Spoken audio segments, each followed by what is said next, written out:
(2021년 8월 28일) 경북 청주군에 위치한 시 사찰에서 공시생으로 공부를 하던 36살 김수철 씨가 사망했습니다. 사인은 신체 과다 출혈로 인한 속발성 쇼크로 밝혀졌고, 사찰 내 CCTV에는 제대로 된 저항 한 번 하지 않은 채 전신을 이천에 구타당하다 몸이 고꾸라지는 수혁 씨의 모습이 담겨 있었습니다. 수혁 씨는 2시간 반에 걸쳐 이어진 매질로 쓰러진 후 1시간 동안 방치되었고 끝내 숨을 거뒀습니다. 이렇게 장시간 구타하고 쓰러진 수혁 씨에게 아무런 조치도 하지 않은 범인은 다름 아닌 친어머니 박미숙 씨였습니다. 수혁 씨의 친어머니 박미숙 씨는 왜 자신의 아들을 죽을 때까지 구타를 하고 사망에 이르게 한 것일까요?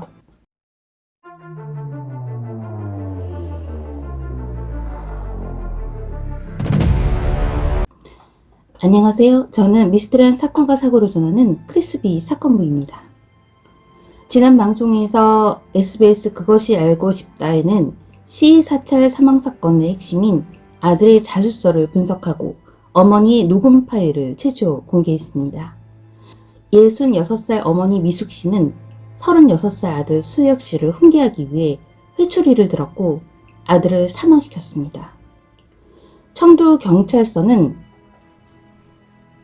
어머니가 아들을 대나무로 때린 거 맞습니다. 때리다가 또 쓰러진 순간도 있고 살인 고의는 없더라도 중상의 상해치사로 충분히 되는 상황입니다. 라고 설명했습니다. 당시 출동한 구급대원은 심폐수술을 할 때 팔, 어깨 쪽 전반적으로 멍이 들어있는 상황이었습니다. 라고 말했습니다. 이 사건으로 가장 놀란 건 수혁 씨의 아버지였습니다. 아버지는 이 사건의 진실을 꼭 알고 싶어 했고 이 사건의 책임이 아내뿐만 아니라 시 사찰에게도 있다고 주장했습니다. 김수혁 씨 어머니 박 씨는 이 남자와 살다가는 말라 죽을 것 같아서 집을 나왔습니다. 사찰 스님에게 1,000,000원을 기도값으로 드리고 친정과 사찰에 오가며 생활했습니다. 아들은 공무원 시험을 4년인가 봤는데 과락되고 돈도 떨어지니까 절에 가서 스님이 되겠다고 했습니다. 일주일 잘 지냈는데 그 이후부터 자의하고 신녀들 속옷에 정땡 묻혀놓고 하는 게 CCTV에 찍혔다고 했습니다. 라고 주장했습니다. 박 씨는 이를 훈계하기 위해 회초리를 들었고 2시간 반 동안 아들을 약 2,000회 매질을 했고 쓰러진 후 방치된 김수혁 씨는 끝내 숨을 거뒀습니다. 전문가는 고인이 쓴 자술서에 대해 김수혁 씨가 직접 작성했을 것으로 판단됩니다. 라고 분석했습니다. 아버지가 내민 증거는 수혁 씨가 사망하기 전에 썼다는 자술서였는데 11장의 자술서에는 수혁 씨가 시 사찰에 머물며 저질렀다는 비행들이 빼곡하게 적혀 있었습니다. 자술서 내용은 어머니 박 씨가 아들을 훈계하며 때린 이유이기도 했습니다. 하지만 아버지는 자술서의 내용이 말도 되지 않고 이 사건이 주지를 비롯한 시 사찰에 관계자들과 연관되어 있다고 의심했습니다. 하지만 미숙 씨는 아들의 죽음은 시 사찰과는 관련이 없고 온전히 자신의 잘못이라고 했습니다. 미숙 씨는 직장생활과 아버지와의 관계에 문제가 있던 아들을 개선시키려 사찰에 머물게 했을 뿐 오히려 이런 아들을 보살펴준 사찰의 배려가 고맙다고 했습니다. 어머니 미숙 씨는 자술서에 담긴 잘못들을 보고 아들을 혼낼 수밖에 없었다고 했습니다. 하지만 수혁 씨가 썼다는 자술서는 쉽게 믿어지지 않는 놀라운 내용들을 담고 있었습니다. 수혁 씨가 쓴 자술서의 내용은 갈취, 추행, 자해에 대한 자백뿐만 아니라 상식적으로 상상하기 어려운 어머니를 강땡하려 했다는 등의 계획까지 적혀 있었습니다. 제작진은 시사찰 주지와 주지의 아내, 어머니 미숙 씨는 대화가 담긴 여러 개의 녹음 파일을 확인할 수 있었습니다. 미숙 씨는 당시 기억을 세세하게 기억하지 못하는 상태였고 그 기억을 채워준 이들은 주지와 주지의 아내였습니다. 진술 분석가는 확인형 질문처럼 하지만 그 안에 어떤 식으로 얘기하라는 게 깔려 있습니다. 권위자로 보고 있고 권위자가 하는 말은 무조건 다 옳은 믿음을 갖고 있는 것으로 보입니다. 라고 분석했습니다. 우석대 상담 심리학과 교수는 기억 코칭을 한 겁니다. 그 편집이 묘하게 자기한테 유리하게 된 겁니다. 불똥이 튈 것 같은 진술들은 혼내면서 압박을 주는 것입니다. 라고 말했습니다. 사건 발생 이후 시사찰 관계자들은 수혁 씨의 죽음은 자신들과 무관한 일이고 사건 장소만 절 내부일 뿐이지 어머니와 아들 사이의 문제였다는 입장을 밝혔습니다.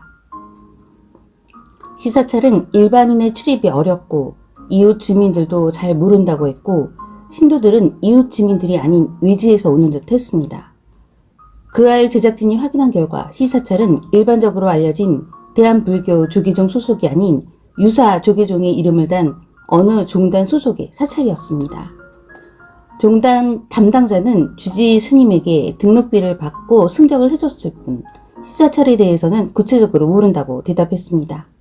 제작진이 시사찰 관계자를 만나 입장을 확인하려고 하는 동안에 놀랍게도 시사찰의 주지가 스스로 목숨을 끊었다는 소식이 전해졌습니다. 어머니 미숙 씨는 수혁 씨 사망으로 재판이 시작됐는데 재판부에는 시사찰 신도들의 탄원서가 이어졌습니다. 그런데 수혁 씨 아버지는 그들의 탄원서가 피고인인 아내 미숙 씨에 대한 것이 아니라 숨진 주지에 대한 것이라고 밝혔습니다.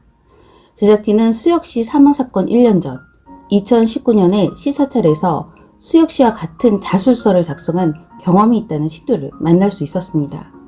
놀랍게도 그가 작성한 자술서의 내용은 수혁 씨와 유사한 폐륜적 행각에 대한 자백이었습니다.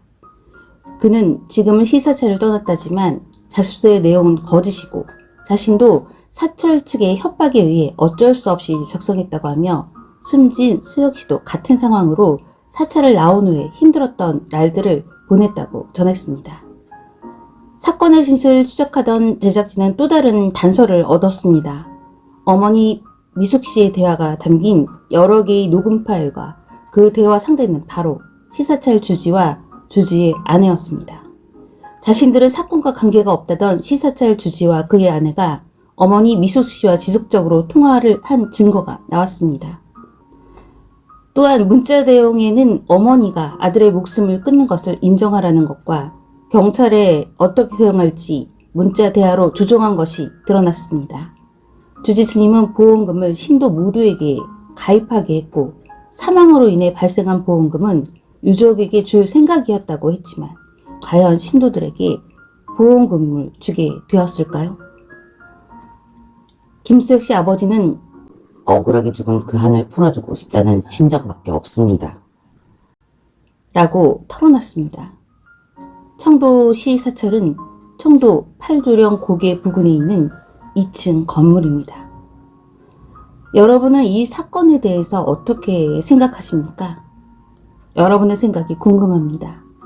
저는 크리스비 사건부였습니다. 시청해주셔서 감사합니다.